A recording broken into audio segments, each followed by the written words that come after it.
what it is and why it matters. And we have some very influential people who are involved in branding and communications, and they're all here now. Sam, are you here?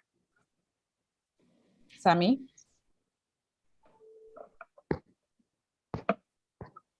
I'm just checking. Okay. Hello, can you hear me? Okay, yes, I can hear you now. All right, great. All right, so I'm going to go through those who are on here. They're going to introduce themselves one by one.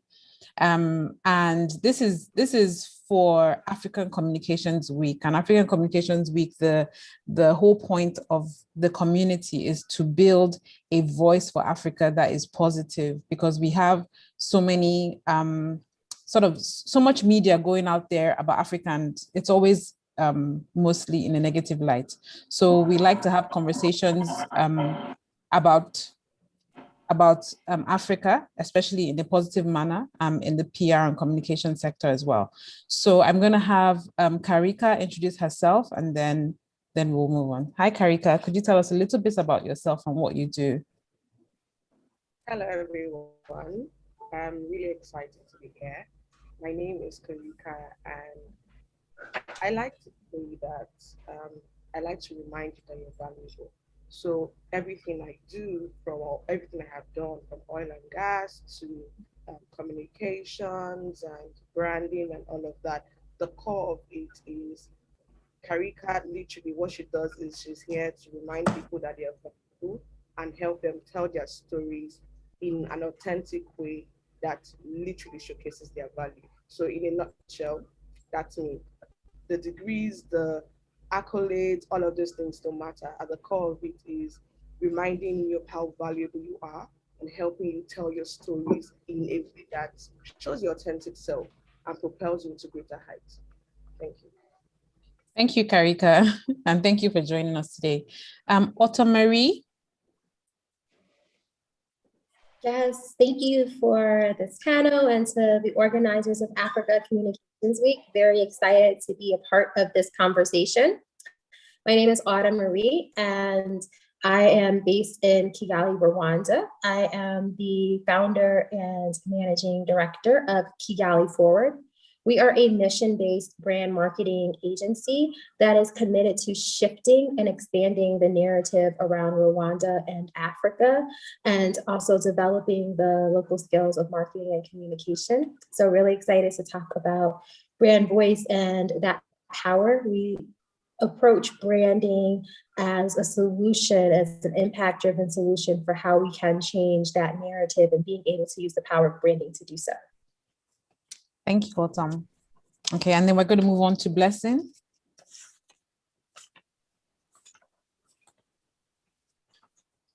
Hi, everyone. My name is Blessing Abeng. I'm a branding and communications expert, and I currently work as the Director of Communications at Invested for Good.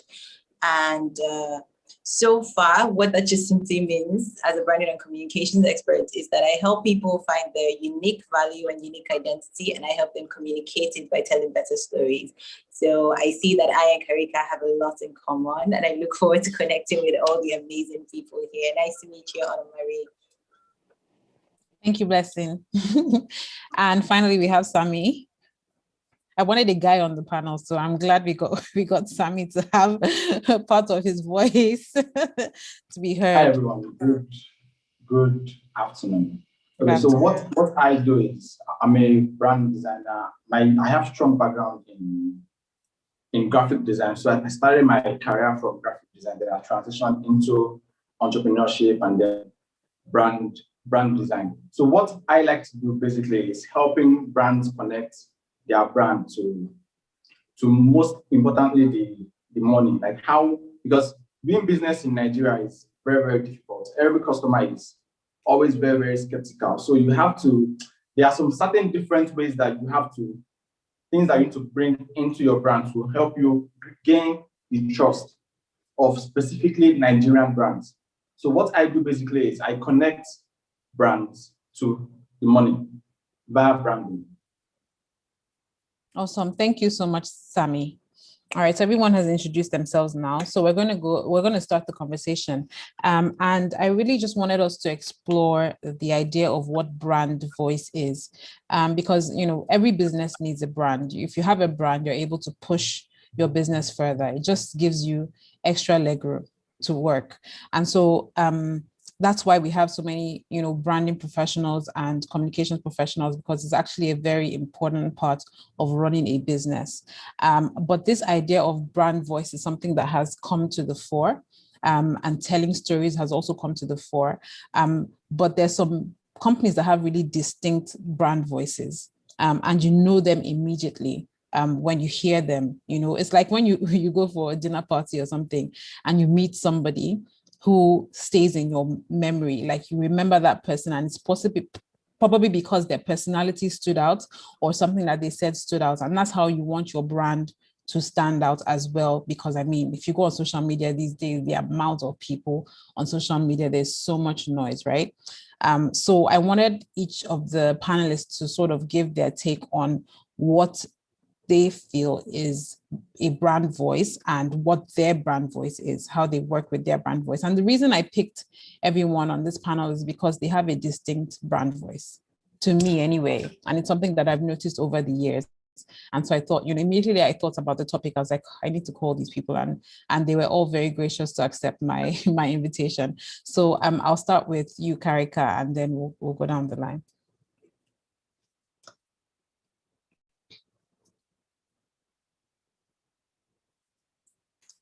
Can you hear Karika, or is it me? Karika, you have to unmute yourself. You're on mute. Oh my goodness, I'm one of those people today. Okay, so can you hear me now clearly?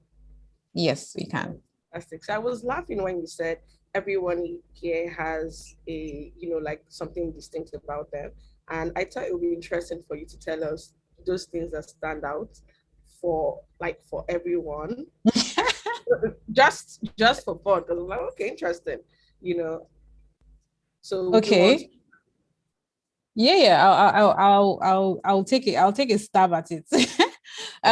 So for Karika, before Karika for a while now, and I met her in real life maybe a few years ago, I think. And I think Karika has a very bubbly personality, right? So it's somebody that you feel like is like your friend, when you see her on social media. And she's very good at teaching networking, especially. So she's somebody that you find easy to connect with, and that comes out in the way she addresses people. Like if you have Karika on your, oh my gosh, Karika is on WhatsApp, your WhatsApp statuses, she's on your Instagram, and you whenever she uploads, it's like it's your friend that is updating you about what she's doing, but she's talking about her business. She's not really talking about her private life or anything like that, but she does it in such a way that you are interested in reading what she's talking about. With Blessing, I attended a what's it called? Like it was what would I call it? It was the word that has escaped my mind, but it was a session that she had with Startup Grind. And, they just stood out as her and her partner who were doing the session, just stood out as people who really understood what it was to be small, medium entrepreneurs in Nigeria, and they were there to help. They are like the people who want to actually help you, and their brand is very strong. Like Startup Grind, immediately I saw it, it was easy to remember, very memorable. What they taught was, relevant, and it's really hit the mark. So anybody who's an entrepreneur would need her branding services, because she herself, her work is really very well branded. You remember the yellow, you remember the black, you remember the white. So she's really taken time to curate what her brand is about. And Sammy is actually the same as well. I met him on Clubhouse actually, and his brand stood out to me. And he's teaching about identity and the kind of brand that you should have. And when he spoke on Clubhouse, he was also quite somebody I could remember as well. And he too actually has the yellow, the black, and the white. So I think I have something for for yellow. And then and then Autumn Marie, actually, I spoke to Eniola. I was like, we can't really have Nigerians on the panel, and the first person that came to Eniola's mind was Autumn Marie. And when I went to check her out as well, I thought she was really amazing and doing really good work in that space as well. And your picture with no hair, I think makes you very memorable as well. As like, that's really bold, because a lot of us are attached to the hair on our heads. So I thought that was quite bold as well. So that's the reason. So Karika, back to you. Thank you. I thought this was interesting, honestly. I think taking the time to observe and you're welcome. Yes, really good. So what is a brand voice, right? So your brand voice is your again, so you have your business brand, you have your personal brand. So I'm just talking from a very generic point of view. So your brand voice is that personality, emotions, those quirks that you infuse into your communication, right? And it encompasses everything from your voice, your language, your tone, right? So see how Anime literally talked about how we are all in the branding space, but we are all unique in our own different ways, right? So your brand voice is how you communicate, those interesting characters that are unique to you, right? That you infuse in your communication. And I like to tell everyone that understand this, you're unique, and your uniqueness is your superpower. So it's really important for you to hone into who you are, right? It's really important for you to be authentic to yourself, right? In order to, and then bring those aspects of you. There's nobody like you, honestly. My sister, my siblings, we might be very alike, but we're still very different, right? So look at those things and infuse it into how you communicate. So that's what a brand voice is in a nutshell. So let me keep quiet so that other people can speak. So thank you. Thank you, Karika. Yes, I agree. The tone and infusing yourself into your brand. All right, so we'll go with Blessing next. Okay, I mean, Karika did a good job really marshalling the answer to this question. But literally, okay, so first I should state that I am a very simple person in my description. You might not hear me use a lot of big words and jargon to describe. I trust that Karika would use our words, but I would just try to keep it really simple just to ensure that I can carry everyone along, right?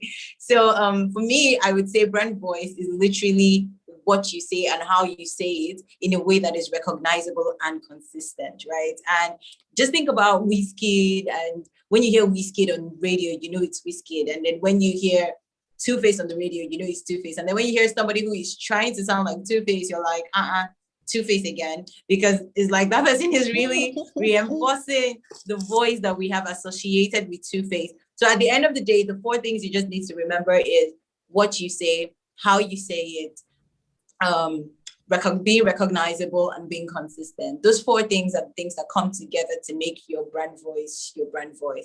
Because if you don't say what you have to say right, it might not communicate what you're trying to communicate the way you want it to come across. Okay, let me break that down. So first, before I do any kind of branding for whatever person, I need to help you figure out your identity first. It's like you need to know yourself first before you can start trying to communicate something.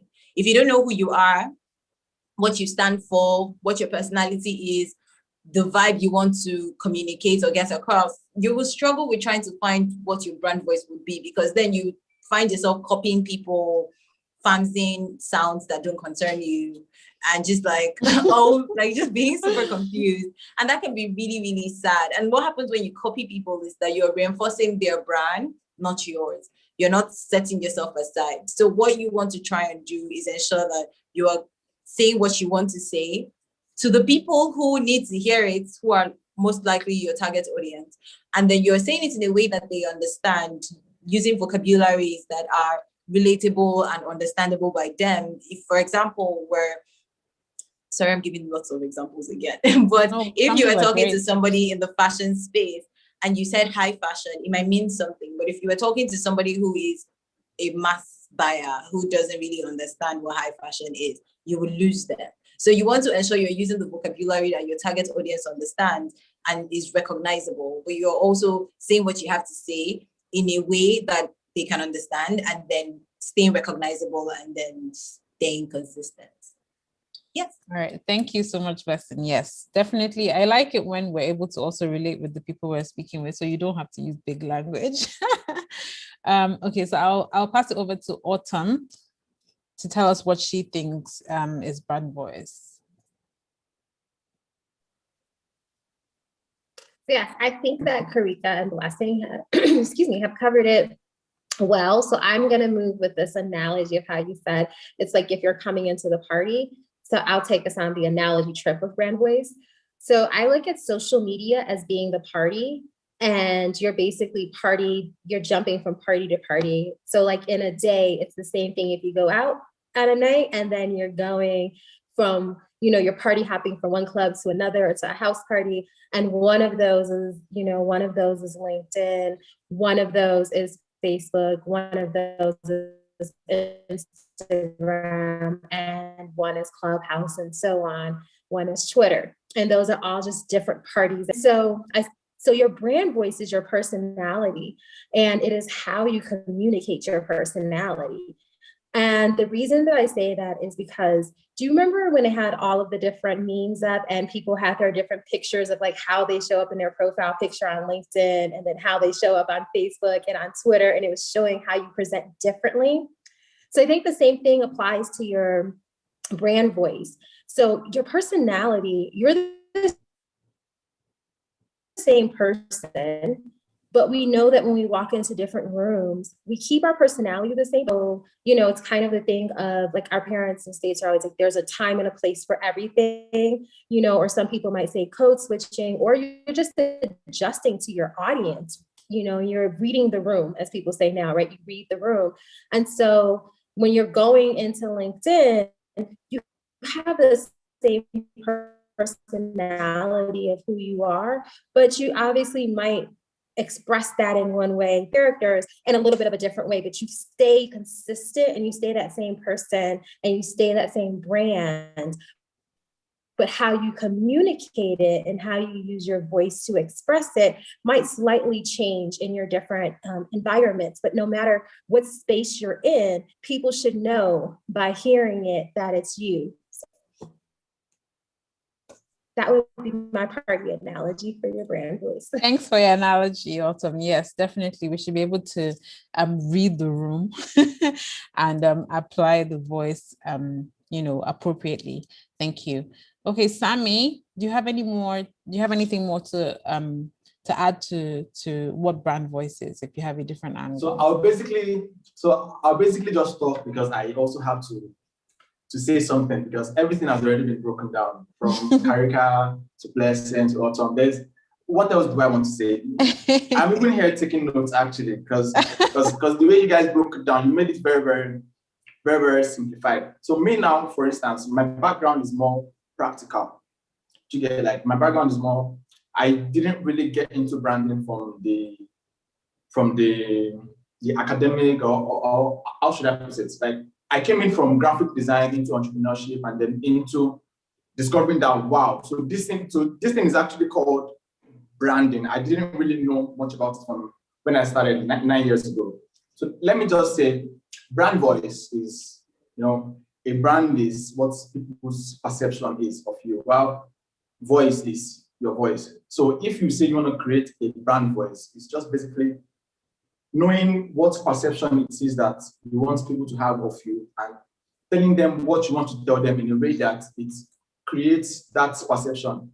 So just like Blessing mentioned earlier, she mentioned connecting it to the person that you're talking to. So it's just creating a voice that will build that perception that you want to create. So that's just me bringing it from the two-word angle, because you guys have already broken down everything that has to do with brand voice. But it's brand, perception, voice, the voice, connect the voice to the perception that you want to create. Then you have a brand voice. Awesome. Thank you so much, Sammy. All right. So Blessing said something interesting that I wanted to hone in on. You said you first of all help people identify who they are, right? And I think that is actually the most difficult part. A lot of people maybe feel like there's several things at the same time, right? And wants to express all those different parts So how do you give us a short, like, example of how you help people actually figure out who they are and who they should be presenting themselves as? And if it matters, go ahead. Perfect. Okay, so to start with, I noticed that one of the hardest questions people struggle to answer at interviews is tell me about yourself, and just maybe tell me about yourself in general, because that's really difficult to capture if you really think about it. It's like who you are is somewhere in the middle of who you just were like 5 minutes ago versus who you're trying to be. And so it can be very difficult to capture that emotion and, that persona at once. But here's what I say. Who you are is a bunch of so many things. I am a mother, doesn't mean that I cannot be a banker, right? And it also doesn't mean that I can be fun and interesting. And it doesn't mean that I can't stop being playful. It means that I can be all these things at once. And how I also describe it is, if you were asked to describe Karika, you're not just going to be like, Karika is just this pretty lady in a bob wig and stop there. It's like, you have to say her surname. Karika, I see you blushing for my compliments. Okay, so you have to say like other things about how you probably have to tell us her surname. You have to tell us how she looks physically, and then you also want to tell us how she is, maybe like her personality, her voice, how she sounds, how we can recognize her, literally. And that's all you're always trying to do. It's just the set of characteristics that make you recognizable. Intrinsic characteristics and external characteristics as well. And so that's where people like Sammy come in, where they capture the visual. Because I know the first thing that makes people recognize, when people first see me, they see my face. So they would describe me based on what they see first. And then the other description would now be based on their encounter with me. That after interacting with Blessing, see what you said now. When you were describing every one of us, you explained, oh, you met us, and then you interacted, and then you got this vibe and this feeling, and that stuck. So those little sets of things coming together is really what makes you who you are. So how I go about it is that I tell my clients and people who come to me really for consultations, literally like, write down 5 adjectives that describe you. And then reach out to 5 people who are super close to you and then ask them to write down 5 adjectives that they think describe you. Then match up, check it out. Which one matches what? Which one reoccurs across the 5 people and is not really showing up on your own radar? Because sometimes we think we're a certain way, but people are perceiving us differently. The whole branding process is about ensuring that your intended brand, like my intention, becomes equal to my perception, or at least close. So if I think that I am cool, but everybody else doesn't feel like I'm cool, then something is wrong somewhere. Yeah. And that's why it's so important for us to do that analysis. Another big hack I have is go to a platform called 16personalities.com, 16personalities.com. Check it out. Answer all the questions like you are answering. If you're a business, answer it like your business was a human being. Because another big branding hack for businesses is that you're trying to humanize your business. You're trying to humanize whatever you're creating. And so at the end of the day, you need to be able to see your business like a human being. So take the test and see what is said. It's difficult to articulate who you are, but tests like this help articulate it in ways that you can say, okay, yes, this is correct, but this is not correct. Analyze your strengths and weaknesses as well. Analyze your core values. That's another thing I notice that people don't do. The things that we really care about and the things that we really don't care about. So what are the things you really care about that you would never compromise? It's like for some people, lying is a deal breaker. So could integrity be something you hold really dear? Think about it. Is inclusivity one of those things that you hold really? Everybody doesn't have to be excellent, fun. I mean, like there are this set of core values that are super consistent across Nigerian businesses. But you don't want to be like that. You want to find the things that are really unique to you. And then when you figure out your core value, the next step is to literally figure out, who do I want to talk to? Because like by figuring out who you want to talk to, it's easier for you to know how you want to position yourself in their minds. If you don't know who you're looking at to appeal to, then it would be difficult to please everybody because everybody can't like you. And so knowing all those things in your head just sort of helps you. One of the other things that I do for my clients is I ask them, for example, First Bank and GT, right? This is not a brand placement, but imagine First Bank. You're going to get the vibe that, oh, First Bank is old generation, you know, older financial advisor, maybe like a daddy, like a Peter Doce of banking. And then for GT, you might get the vibe. For GTB, you might get the vibe of, oh, GTB is more fun, fresh, and interesting, maybe like a Wizkid or Davido of banking. And then maybe for UB or Heritage Bank, you might put them like RMD or something, right? And just like visualizing the personalities of these people, it makes it easier for you to know, how do I want to speak to my people? How can I speak to them that they get the Wizkid vibe? How can I speak to them that they get the Peter Doce vibe? Everybody doesn't have to be young while communicating. And that's a big misconception that everyone has. You don't always have to sound young or youthful and fun. You don't have to be an extrovert all the time. You could be an introvert and be interesting. You could be an extrovert and be interesting. You could be old and interesting. You could be a big sister and interesting. And finally, to end this, there was something you mentioned about like people having different things that they like. I have different strategies. One of my favorite topics to talk about, how you can merge things or how you can choose your niche while trying to establish your unique identity. So one of those ways is, I call it the Rihanna strategy, where you start off being known for one thing and then you expand, because the most important currency of branding is trust. And at the end of the day, all you're just trying to do is ensure that we trust you. And so if you make us trust you as a musician, and then next thing you tell us, ta-da, I'm an actress as well. And then next thing you're like, ta-da, I'm now doing fancy. Oh, wait, chill, I'm now doing bikinis. We're all going to just be following you across because we already trust you because you succeeded at one thing. But if that's not your style, you could try the Chris Brown strategy. So Chris Brown strategy is pretty cool because Chris Brown can dance, act, sing, draw, and do all those creative things. Sorry, I'm trying to rush through so everybody else gets to talk. I'm so sorry, guys. And so they can do all this. And so they can do all this amazing, and Chris Brown can do all these amazing things. And instead of him saying, oh, I am a musician or I am an actor, he calls himself an entertainer, because that entertaining thread is one thing that connects everything else that he does. So you can sometimes sit back and see what thread connects everything that I do. What is the way that I can summarize everything that I do? Am I just a musician? No. Am I just an actor? No, but I'm an entertainer, and being an entertainer is one thing. And so you can present that to the world and everybody can take you, right? Then the other way would be the Kanye strategy, where you can separate your personal brand from your business brand, which is by setting up Kanye as a musician and then having Yeezys, which is a business. And so we know that you're related, we know that you're the founder, but that has a life of its own and you have a life of your own, literally like Dangote and Dangote Cement. Two different things, like it's just two different people, right? And then the final one is the one that I love the most, which is my favorite. I think that not every skill has to be monetized. People disagree with me, but I think so. The fact that I can dance, doesn't mean that I should now become a dancer. So it means that, like, for example, the dancing doctor, he is first a doctor. And so he's just dancing, using his dancing skill to add pepper and salt to his doctorate. And so there are people who would like him and love him for it, but there are people who are going to be like, this is such an unserious doctor and I don't want to have anything to do with him. But the people who would love him would really, really love him. And so you can just use those skills as a supporting skills to catalyze your growth in the one thing that you've decided to focus on. A lady once reached out to me and said, Blessing, I love accounting, but I love graphics and I don't know what to choose. And I'm like, great, but accounting is such a number game, and now you can visually represent numbers in ways that are interesting.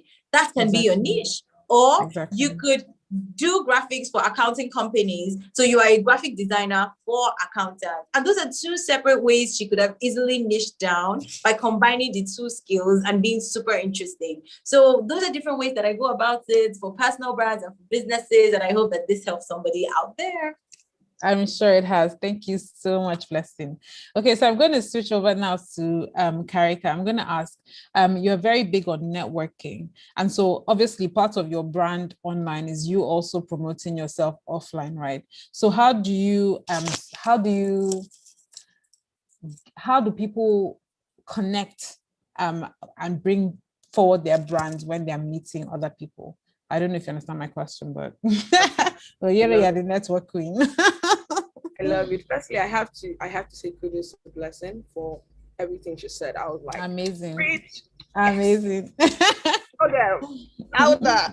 And there's something she said that was so powerful, and for me, it comes down to times and seasons. Just understanding your time, understanding the season of your life, and understanding that there's nobody like you. You define the narrative regardless, you know. So for what Blessing said, everything is right, but you always need to understand that at the end of the day, you call the shots, right? So really, really important. And when she was saying, I'm like, we're in a masterclass, people. We are, honestly. I love it. I love it. I love it. Well done, Blessing. Okay, Thank so you. now to your question. I like to tell people that personal branding and networking go hand in hand, right? So think about it. Your network helps you to build your personal brand. Your personal brand helps you to network. Let me break it down. So, for example, based on our personal brands, we're all here. So I get to meet Blessing, I get to meet Otto Marie, I get to meet King Sammy, I get to meet everyone here, right? And the reason why we are here on this platform is because of our brands and what we have done. But guess what? We're all networking here. So can you see how your personal brand? I tell people that when you don't build your brand, you're literally missing out on life, because you need to understand that the world that we live in, people are very superficial. People have very short, limited attention span, right? So your brand helps you to network, right? And the average human is selfish. The average human likes value. Everybody's attracted to value. So, you know, if Blessing goes on the road and she's like, hi, I'm Blessing, you know, because you know her, you're like, oh my God, I want to talk to her, right? It makes her networking easier rather than somebody who, you know, nobody really knows. You're amazing in yourself, right? But nobody really knows you. You will have to sort of convey, you know, try to explain yourself before people sort of get a hang of who you are. And there's something Bessie said that was very powerful. At the end of the day, networking, personal branding is a game of trust. Who trusts you? Why do they want to talk to you? Right? Why should people even listen to you? So at the end of the day, I tell people, build your personal brand. It helps you to network because people are attracted to value, people are attracted to what they can easily recognize. People are attracted to people who are authentic to themselves, right? And by building a personal brand, it takes you into rooms and gives you opportunities that on a normal day, you might have to strive a little bit harder to get. Thank you so much. All right. So I wanted to ask King Sammy, when it comes to your caption on social media, right? First of all, is your name King Sammy, or that is what you've coined as your personal brand? Okay, so my name is my full name that is in my birth certificate is Shamsuddin. So I'm from a Muslim background. Okay. That's my full name, but I don't know. I think my parents started having issues with the name. Maybe people were having problem with pronouncing the name. So I grew up knowing myself as Sammy, but in my birth certificate it's Shamsuddin. I just added the King as a result of my personal brand and also the perception that I have of myself. There's a particular perception I have of this personal brand in the future, and it's just me future pacing the brand, and at the same time, and for royalty, I mean. What? Royalty. Exactly, royalty. The king. It's his brand. Yeah, it's amazing. So so I want you to give the audience an idea of how you create your caption so that it fits in with that brand that you are creating and future pacing. So what do you mean captions? So how do you speak on social media? Do you have a particular tone, or you said you have a brand, right?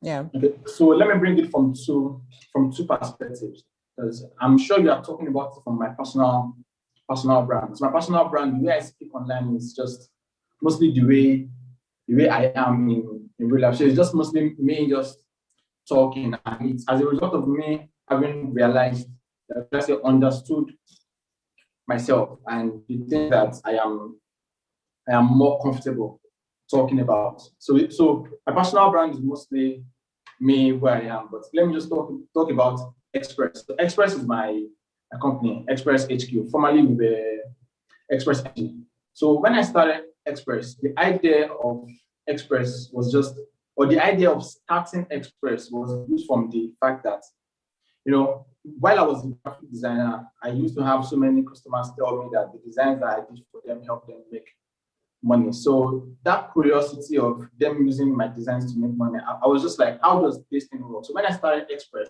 it was more of like, I wanted to learn the practical side of branding. So while I was building the brand of Express before I brought it out there, one concept I discovered was brand archetype. So brand archetypes are 12. So from discovering brand archetype and discovering our own brand archetype, I actually can't really pick the exact archetype right now because it's been a while since I've been into the whole branding. But from discovering our brand archetype and connecting that brand archetype to the audience, it's just basically, now that I already know what my brand archetype is, how can I expand everything that I am discussing in line with this archetype? So my personal brand right now is mostly made where I talk about, but at Express, where I got so much experience from, because it was during the time of starting Express, and Express was not really a branding communications company, it was a printing company. So I was basically trying to understand how will I start a printing company and use branding to attract customers to my printing company, not my core strength. My core strength is design and branding, but how does this thing really, really work on the practical side? So understanding the archetype and expanding on that archetype was what I really used then, which I am still using right now because we resumed work last month. Due to COVID, it was when COVID happened that I started my personal brand. I haven't really had time for personal brand. It's just been business, money. But when COVID happened, I was like, okay, now that, because then we're doing printing and COVID really affected printing. Okay. So now that we're not allowed to go out, let me start my personal brand. So understanding your archetype and building everything that you say around the archetype will really, really help you with everything that has to do with communications, because that's what will guide your captions, your wordings, and everything. So just know your archetype and build everything around that archetype that you've already created. All right. Awesome. So if I could quickly add, quickly add to that, I think breaking down archetype, you just see it as, you remember the thing we said about maybe being someone's mother or sister or friend or colleague, or just know how you want to relate with your target audience. And so that's one of the most important things, know your target audience and then how you want to relate with them. And then you could also use the AIDA principle to create content. One of my favorite things to do for businesses: awareness, interest, desire, and action, right? And I always add advocacy to that. So at the awareness phase, people don't know your name, they don't know what you're doing, they don't know you, but they know what their problem is and they're determined to find solutions. And so when they Google their problems, will you be one of the solutions that will pop up, or do you have an answer to their potential question? So think about the potential question that your audience would have to ask, and then answer it using the words that they would use or in ways that they can easily assimilate, right? And then when you do that at the awareness phase, chances are they're going to then be interested. One good example was when my husband thought he was being amazing by cutting up pepper before, removing the seed of pepper before blending it. And God, his hands were on fire. And so he had to figure out how to Google, my hands are on fire from pepper. How do I make it stop? And then there were a lot of answers, weirdly enough, that were tuned that way. And then he found one. One other thing we realized was that everybody, people would have different solutions for you. But the reason why people would always have clients is that your solution might be for someone. It might not be for everybody, but it's for someone. And so palm oil didn't work, salt didn't work, all those things we tried didn't work. But guess what worked? Honey. And they said that maybe because the skin, maybe black skin and all that, maybe that was why honey was the one that worked. And they explained why. So you want to be able to answer the solution, the questions, potential questions that your audience would have, and then you get their attention. Right after that, they are now interested, and chances are the next thing you're going to do is check out your profile. What do you do? Who is this person, and why do you know so much about honey, and how did you know how to solve my problem? So you want to make sure that your about page, your bio, and things like that are up to date, and regularly on your page, you're giving us updates about who you are, and why you do what you do or what you do, just sort of demystify it and explain it to us better. Right now that I'm interested, I might want to now buy something from you. So I want to have this thing that you're selling because you're super interesting. So how do I get it? And then I start considering, but I'm also comparing you at this consideration phase to other people out there in the market. It's like people have seen me now, they've seen Karika, they're like, oh my God, who should I choose? Is it Karika or is it Blessed? Or, and all that drama is going on. So how you can help yourself stand out is by showing your behind the scenes, showing your process, showing us testimonials, showing us the reason why you're different. And it doesn't mean you should villainize the other person. It just means you can say your unique selling point. And trust me, the people who will just like you just because you are fun to talk to. There are people who would just like you just because of how you talk. There are people who would like you because of how you look. And so there are different ways and reasons why people would like you. But you just have to keep showing up so that they can determine what those reasons are. And then when they make comparisons, they feel like, okay, you're the best choice. Or when they check out testimonials, they're like, okay, you really deliver this result. And then at the point of action, you want to show them how to buy, how to register, how to do da-da-da-da-da-da. So that, because you might assume that they know, but they may not know. So you want to show them. And then finally, at the advocacy phase, that's like when you get to connect with your community. You want to build engaging posts, things that would help you get to know your people and know them back, polls, opinions, things like that. And so that way you keep the cycle going. And the more they trust you and love you and know you, they're going to refer you to other people. Awesome. Thank you so much. I like the way you break it down so concisely. Thank you. Okay, I'm going to give Autumn a chance to conclude and add any aspect that she wants to add. I think I don't know if we talk too much on tonality, if that's something that you want to contribute to.